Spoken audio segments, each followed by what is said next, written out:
कहानी की शुरुआत होती है एक 58 साल के आदमी से जिसका नाम था इनू।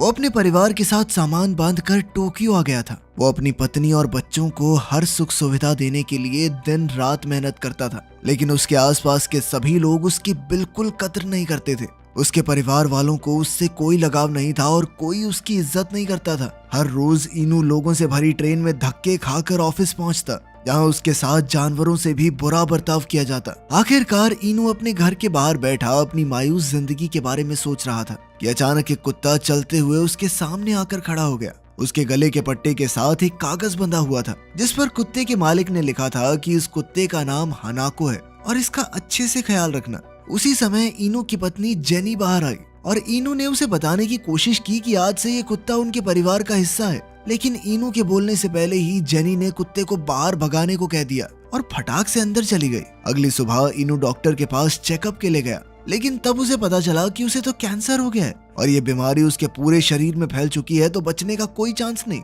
उसके पास अब सिर्फ 3 महीने का समय बाकी था। फिर रात को डिनर के समय उसने सबको अपनी बीमारी के बारे में बताया, लेकिन किसी ने उसकी बात पर ध्यान नहीं दिया, बल्कि वो सब उसी के बारे में शिकायतें करने लगे हुए थे। इसके बाद जेनी ने उससे पूछा कि ये कुत्ता अभी भी घर में क्यों है। उसने इनू को तुरंत इसे घर से बाहर छोड़कर आने को कहा। अब इनू हताश होकर हनाको के साथ घर से बाहर निकल गया। घर से कुछ किलोमीटर दूर आने के बाद उसने हनाको को वहीं छोड़ दिया और फटाफट भाग निकला ताकि हनाको उसका पीछा न करे, लेकिन हनाको तो उसके पीछे ही दौड़ने लगा। इधर इनू एक पार्क में पहुंचा और उसे लगा कि वो हनाको को पीछे छोड़ा है, लेकिन जैसे ही उसने मुड़कर देखा तो हनाको वहीं चुपचाप बैठा था। उसे देखते ही इनू की आंखों में आंसू आए और उसने हनाको को यूं ही अकेला छोड़ने के लिए उससे माफी मांगी। कुछ ही पलों बाद उसने एक लड़के को अपने साथ वाले बेंच पर बैठे देखा और अचानक आसमान में बहुत तेज रोशनी हुई जिससे हनाको डरकर भाग गया। तभी अचानक वहां जबरदस्त धमाका हो गया और इनू इस धमाके की चपेट में आ गया। खैर अगली सुबह उसकी आंख खुली तो उसने देखा कि उसे चश्मे के बिना भी सब कुछ दिखाई दे रहा था। इनू ने देखा कि हनाको अब भी वहां उसका इंतजार कर रहा था, तो वो उसे अपने साथ ही घर वापस ले आया। फिर ब्रेकफास्ट में उसने मिसो सूप पिया, जिसके बाद उसे बहुत तेज प्यास लगी, तो उसने खूब पानी पिया और फिर अपने कमरे में चला गया। वहाँ उसने देखा कि उसके हाथों से गर्म भाप निकल रही थी। उसने तुरंत अपनी शर्ट उतारी और उसे एहसास हुआ कि कुछ तो गड़बड़ जरूर है। अभी अचानक उसकी दाईं बाजू एक फ्यूचरिस्टिक हथियार में बदल गई और उसमें से सारा सूप बाहर आ गया। जैसे ही इनू ने अपने चेहरे को छुआ तो उसे लगा कि उसकी गर्दन पर कुछ अजीब है, और जैसे ही उसने अपनी गर्दन की खाल को खींचा तो उसका चेहरा उसके सर से अलग हो गया। उसने देखा कि उसके सर के अंदर तारे ही तारे भरी पड़ी थी। जब इनू ने खुद को शीशे में देखा तो उसे कुछ भी समझ नहीं आ रहा था, क्योंकि अब उसकी दोनों बाजुएं हथियारों में बदल चुकी थी। उसे समझ नहीं आ रहा था कि अब उसे क्या करना चाहिए। इनू को देखकर तो हनाको भी डर के मारे भौंकने लगा। हनाको की आवाजें सुनकर जेनी कमरे में आई, मगर उसके आने से पहले ही इनू का शरीर बिल्कुल पहले जैसा हो गया था। इसके बाद हम हीरो नाम के एक लड़के को देखते हैं जो मैरी की ही क्लास में पढ़ता था। एक दिन वो अपने बेस्ट फ्रेंड चौको से मिलने उसके घर गया। हीरो काफी दिन से स्कूल नहीं गया था क्योंकि स्कूल में सभी बच्चे उसे बहुत परेशान करते थे। खैर अब उसने अपने दोस्त चौको को बाहर बालकनी में बुलाया और आसमान में उड़ते एक पंछी की ओर हाथ से गोली चलाने का इशारा किया, पर उसी समय अचानक वो पंछी हवा में ही मर गया और चौको को तो समझ ही नहीं आ रहा था कि आखिर ये हुआ क्या। खैर अब हीरो चौको को अपने साथ एक गैराज में ले गया, जहां उसने अपनी शक्तियों से कई गाड़ियों को आपस में टकरा दिया। इसके बाद उसने अपनी शर्ट उतार कर अपने पूरे शरीर को हथियार में बदल दिया। उसने कहा कि अब वो कोई आम इंसान नहीं रहा, बल्कि एक सुपर हीरो बन चुका है। वहीं दूसरी ओर इनू को अब तक अपनी खास शक्तियों का एहसास नहीं हुआ था। उसे लग रहा था कि जो कुछ भी हुआ वो महज एक सपना था। खैर इतना काफी नहीं था, क्योंकि उसी दिन उसे काम से निकाल दिया गया और अब उसे समझ नहीं आ रहा था कि वो अपने घर का कर्ज कैसे चुकाएगा। उसे सबसे ज्यादा चिंता तो अपने परिवार की थी। घर लौटते हुए उसे रास्ते में एक जख्मी कबूतर दिखाई दिया। उसने कबूतर को जमीन से उठाया और अपनी शक्तियों से उसे सब दिख गया कि उसे अंदर कहां पर चोट लगी है। इनू के हाथों में कुछ देर रहने के बाद कबूतर अचानक पूरी तरह से ठीक होकर उड़ गया। उसी पल इनू को एहसास हुआ कि उसके अंदर किसी के भी जख्मों को ठीक करने की ताकत आ चुकी है। तभी अचानक उसे एक औरत की आवाज सुनाई दी जो अपने 10 साल के बेटे की जान बचाने के लिए डॉक्टर से मिन्नतें कर रही थी। इनू को एहसास हुआ कि आवाजें पास के एक हॉस्पिटल से आ रही हैं, तो वो जल्द ही वहां पहुंच गया। वो एक कमरे में घुसा तो उसे केडा नाम का एक बच्चा दिखा जो इस वक्त कोमा में था। जब इनू ने उसे छुआ तो उसके सिस्टम ने बच्चे की बीमारी का पता लगा लिया और फिर उसने बच्चे को ठीक करने की कोशिश की। कुछ ही पलों में केडा बिल्कुल ठीक हो गया और उसने अपनी आंखें खोली। तभी उसकी माँ कमरे में आई तो वो एक अनजान आदमी को देखकर डर गई। उसने तुरंत डॉक्टर को बुलाया, लेकिन तभी उसके बेटे ने उठकर उसे आवाज दी और इस चमत्कार को देखकर तो डॉक्टर्स भी हैरान रह गए।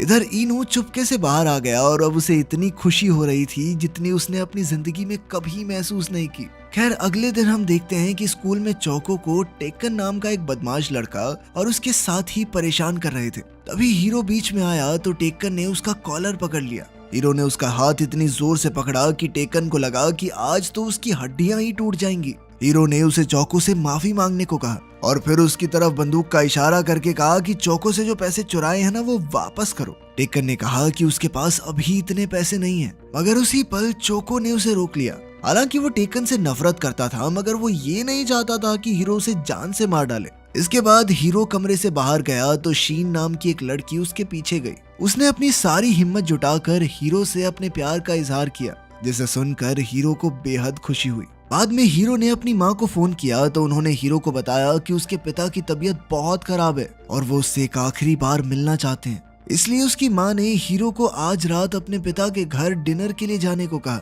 हीरो आज तक अपने पिता से नाराज था क्योंकि वो उसे और उसकी माँ को अकेला छोड़कर चले गए थे, पर फिर भी उसने अपने पिता से मिलने जाने का फैसला किया। जैसे ही वो उनके घर पहुंचा तो उसके पिता ने उसे इस महीने के खर्चे के लिए पैसे दिए। फिर डिनर के समय वो अपनी सौतेली माँ और 2 सौतेले भाइयों से मिला। हीरो को उनसे कोई दिक्कत नहीं थी, मगर आज भी वो अपने पिता को माफ नहीं कर पाया था। बाद में जब सब लोग मीठे में कुछ खा रहे थे तो उसने गुस्से में अपने पिता को गोली मारने का फैसला किया, मगर उसके भाइयों को लगा कि ये कोई खेल है, इसीलिए वो असली नहीं नकली गोलियां चलाने लगे। इससे हीरो रुक गया और कुछ घंटों बाद जब वो घर लौट रहा था तो वो नफरत की आग में जलता हुआ अपने पड़ोसी के घर में घुस गया और बिना हिचकिचाए उस आदमी को गोली मार दी और फिर उसकी पत्नी को भी मौत के घाट उतार दिया। वहीं दूसरी ओर इनो किसी हॉस्पिटल में छोटे बच्चों को ठीक कर रहा था कि अचानक उसे एक लड़की के चिल्लाने की आवाज सुनाई दी तो वो दौड़कर उसकी मदद करने गया। लेकिन जब वो घर में घुसा तो उसने देखा कि वो लड़की सर में गोली लगने से मर चुकी थी।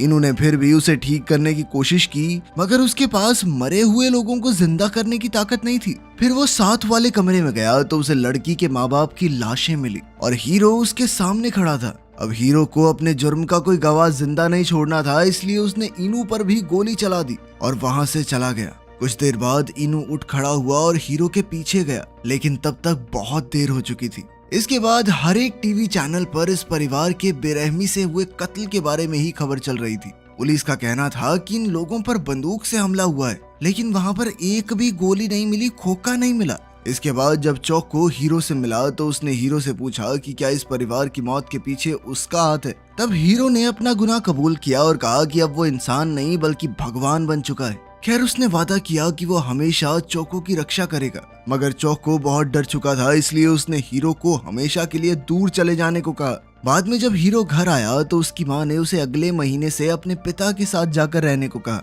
जब हीरो ने उनसे इसकी वजह पूछी तो उसकी माँ ने कहा कि उसे कैंसर है और अब उसके पास ज्यादा वक्त नहीं बचा। ये सुनकर हीरो को जबरदस्त धक्का लगा और उसने अपनी माँ को गले लगाकर कहा कि वो उन्हें मरने नहीं देगा। वहीं दूसरी ओर रात को इनू अपनी नौकरी छूटने की वजह से काफी परेशान था। तभी उसे चौको की मदद की गुहार सुनाई दी। चौको ने भगवान से हीरो को रोकने की गुजारिश की थी ताकि वो और लोगों की जान ना ले। ये सुनकर इनू ने हनाका को उठाया और उड़कर उस पार्क में पहुंचा जहां चौको मौजूद था। अब उसने अपनी नई शक्तियों से लोगों की रक्षा करने की ठान ली थी। उसने चौको से मिलकर उसे उस रात के बारे में बताया जब उसे और हीरो को ये जादुई शक्तियां मिली थी। इनू ने बताया कि हीरो उसके साथ वाले बेंच पर बैठा था और अचानक जोरदार धमाका हुआ, जिसके बाद उन दोनों के शरीर में अद्भुत ताकत आ गई। तब चौको ने उससे पूछा कि आपकी कमजोरी क्या है। अगर वो दोनों एक जैसे ही हैं तो हीरो को भी उसी कमजोरी के जरिए हराया जा सकता है। इन्होंने कहा कि उसकी कमजोरी तो मीसो सूप है, क्योंकि उसे पीते ही उसके शरीर ने सूप बाहर फेंक दिया था।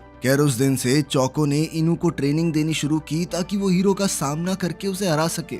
सबसे पहले उसने इनू को अपनी उंगलियों से कॉफी कैन पर गोली चलाने को कहा। कुछ कोशिशों के बाद वो कामयाब हुआ और फिर उसने थक कर पानी पिया और अचानक उसके शरीर ने सारा पानी बाहर फेंक दिया। तब चौको ने बोतल का लेबल पढ़ा कि इस पानी को खिलाड़ी पीते हैं क्योंकि इसमें इलेक्ट्रोलाइट्स बढ़ाने वाले सॉल्ट्स मौजूद थे। तब चौको को एहसास हुआ कि मीसो सूप में भी नमक होता है, यानी कि इनू का शरीर सोडियम नहीं पचा सकता। इसके कुछ दिन बाद हीरो अपनी माँ के साथ डॉक्टर के पास गया तो डॉक्टर ने उन्हें बताया कि मानो किसी चमत्कार से उनकी माँ के शरीर के सारे कैंसर सेल्स पूरी तरह गायब हो चुके हैं और अब वो बिल्कुल तंदुरुस्त हैं। ये सुनकर वो दोनों बेहद खुश हुए, पर बाद में जब वो घर लौट रहे थे तो रास्ते में कुछ पुलिस वालों ने हीरो को रोक लिया क्योंकि वो उस परिवार की हत्या के केस में उससे पूछताछ करना चाहते थे। अब गिरफ्तार होने के डर से हीरो वहाँ से भाग निकला तो पुलिस उसके पीछे पड़ गई। इसी दौरान वो 3 एजेंट्स को गोली मारकर फरार हो गया। कुछ ही घंटों में हीरो के भागने की खबर टीवी पर फैल गई। फिर अगले दिन शीन स्कूल से घर लौट रही थी तो उसे हीरो दिखाई दिया, जिसके बाद उसने हीरो को अपने घर चलने को कहा। शीन ने बताया कि उसके घर पर सिर्फ वो और उसकी बूढ़ी दादी रहती हैं, इसीलिए वो जब तक चाहे तब तक सुरक्षित रह सकता है। उधर मैरी जब घर लौट रही थी तो उसने ट्रेन स्टेशन पर अपने पिता को चौको के साथ देखा।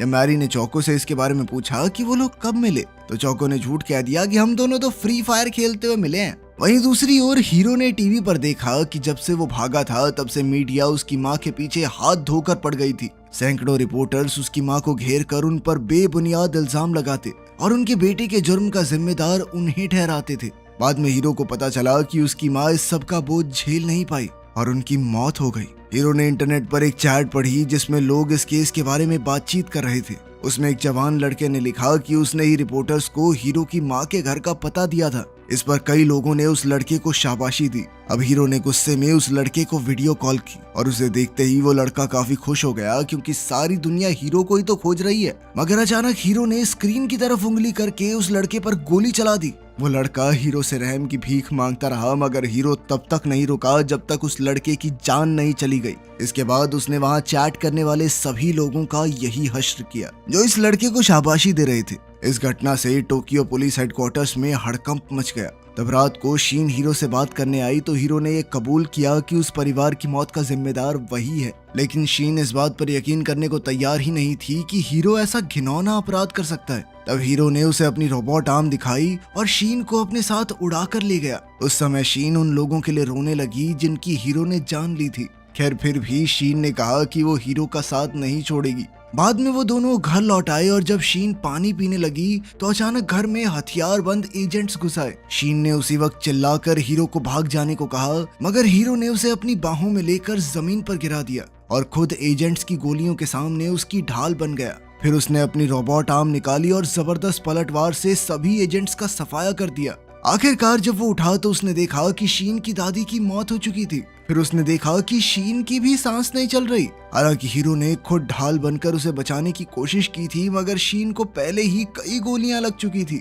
अब हीरो कुछ नहीं कर सकता था, इसीलिए वो वहां से भाग निकला। शीन की मौत से अब उसके अंदर बदले की आग भड़क चुकी थी और उसके सर पर खून सवार था। फिर अगले दिन इनू ने अपनी पत्नी और बच्चों को घर पर ही रहने को कहा और किसी भी हालत में फोन या कंप्यूटर की स्क्रीन कोई नहीं चलाएगा क्योंकि अब हीरो स्क्रीन के जरिए भी लोगों की जान लेने लगा था। मगर उसके परिवार ने हमेशा की तरह उस पर ध्यान नहीं दिया और अपने कामों में लगे रहे। कुछ घंटों बाद हीरो ने शहर की सबसे बड़ी स्क्रीन को हैक कर लिया और फिर आम लोगों को कल रात की घटना के बारे में बताया। उसने कहा कि अब पुलिस ने युद्ध का आगाज कर ही दिया है तो खत्म मैं करूंगा और मेरा बदला तभी पूरा होगा जब इस देश के सभी लोग मारे जाएंगे। इसके बाद हीरो ने स्क्रीन की ओर उंगली करके सड़क पर खड़े लोगों को मारना शुरू कर दिया। इधर इनू चौको के साथ ट्रेनिंग कर रहा था कि उसे लोगों के चीखने चिल्लाने की आवाजें सुनाई दी। उसने वहां जाकर उनकी मदद करने का फैसला किया। उसने स्क्रीन से हीरो को हटाकर एक टीवी एंकर का शो चला दिया, लेकिन अचानक उसके सर में गोली लगी और वो वहीं मर गया।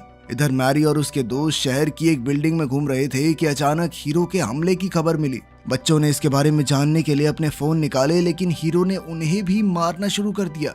इसी दौरान इनू ने भी स्क्रीन्स हैक करके चोको की एक वीडियो चला दी जिसमें उसने सभी लोगों को फोन, कंप्यूटर और टीवी जैसी स्क्रीन से दूर रहने को कहा।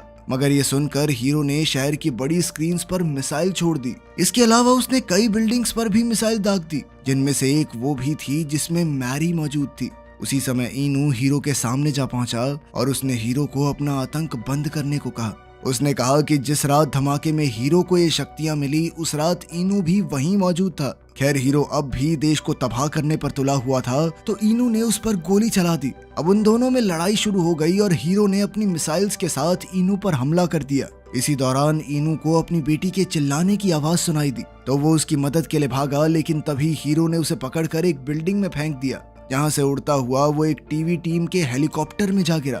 उसी समय हीरो ने वहां आकर रिपोर्टर और कैमरामैन को हेलीकॉप्टर से धक्का दे दिया। इनू ने ऐन वक्त पर कैमरामैन का हाथ पकड़ लिया क्योंकि कैमरामैन थोड़ी मर सकता है, लेकिन हीरो ने पायलट को ही मार डाला, जिससे हेलीकॉप्टर बेकाबू होकर एक बिल्डिंग से टकराने ही वाला था कि तभी इनू कैमरामैन के साथ कूदकर एक बिल्डिंग की छत पर आ गिरा। पर कुछ ही पलों में हीरो ने वहां पहुंचकर कैमरामैन को गोली मार दी। फिर उसने इनू को अपने साथ शामिल होने को कहा और पानी पीने लगा। उसी समय इनू ने बोतल पर गोली चलाकर बोतल ही गिरा दी और वहां वही सोडियम वाले पानी की बोतल फेंक दी। जैसे ही हीरो ने वो पानी पिया तो उसके सिस्टम में गड़बड़ी आ गई, पर फिर भी उसने इनू का पीछा नहीं छोड़ा और वो दोनों उड़ते हुए अंतरिक्ष में जा पहुंचे। मगर जैसे ही हीरो उस पर जानलेवा हमला करने वाला था, उसके शरीर के अंदर की मशीन्स फटने लगी। उसके इंजन फेल हो गए थे और तब इनू ने मिसाइल से जोरदार हमला करके हीरो को हरा दिया। इसके बाद वो सीधा अपनी बेटी को बचाने पहुंचा, मगर तब तक वो मर चुकी थी। तब उसने मैरी को सीपीआर देकर जिंदा करने की कोशिश की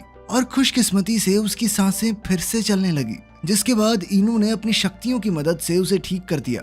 उसने अपनी बेटी को गले लगाया ही था कि तभी हीरो ने वहां आकर इनू को बहुत दूर फेंक दिया। फिर हीरो पागलों की तरह बचे हुए लोगों की जान लेने लगा और अंत में वो मैरी के सामने आया। जैसे ही उसने मैरी पर गोली चलाई तो इनू उस पर कूद पड़ा, पर फिर भी मैरी को गोली लग गई। इनू उसके मरने से पहले उसे ठीक करने के लिए दौड़ा, पर हीरो उसे उठाकर बेरहमी से पटकने लगा। हीरो किसी भी हालत में मैरी की जान लेना चाहता था, लेकिन इनू बार बार बीच में आ जाता। हीरो ने उसे बहुत पीटा और कई हमलों के बाद इनू का सर खुल गया तो मैरी ने देखा कि उसके पिता कोई आम इंसान नहीं थे। उसी वक्त हीरो ने लोहे के सरिये से इनू के सर में लगातार वार किए। आखिरकार वो मैरी को घसीटकर खिड़की से बाहर ले गया और उसे नीचे फेंकने की धमकी दी। इनू अपनी बेटी की जान बचाने के लिए उसके सामने गिड़गिड़ाने लगा, लेकिन हीरो को कोई फर्क नहीं पड़ा। जैसे ही हीरो ने मैरी को फेंका तो इनू के शरीर की सारी ताकत एक साथ इकट्ठा हो गई और उसमें इतनी शक्ति आ गई कि उसने एक ही वार में हीरो के टुकड़े कर दिए। फिर वो फुल स्पीड में उड़ते हुए मैरी को बचाने गया और उसने ऐन वक्त पर मैरी को गिरने से बचा लिया। एक हफ्ते बाद टीवी पर हीरो की मौत का ऐलान हुआ और इसी के साथ ये केस खत्म हो गया। मगर पुलिस को सिर्फ उसके कुछ ही टुकड़े मिले, उसकी पूरी लाश नहीं मिली। उधर इनू के घर पर मैरी के सिवा उसका असली सच कोई नहीं जानता था। वहीं दूसरी ओर हमने देखा कि हीरो अब भी जिंदा था। वो जापान छोड़कर जा रहा था, इसीलिए जाने से पहले वो चोको से मिलने आया। चोको उसे जिंदा देखकर खुश था और उसने हीरो को एक आखिरी बार वीडियो गेम खेलने को कहा। मगर जैसे ही वो मुड़ा तो उसने देखा कि हीरो हमेशा के लिए जा चुका है। वीडियो पसंद आई तो लाइक कर देना, चैनल को सब्सक्राइब कर लेना। मिलते हैं अगली वीडियो में।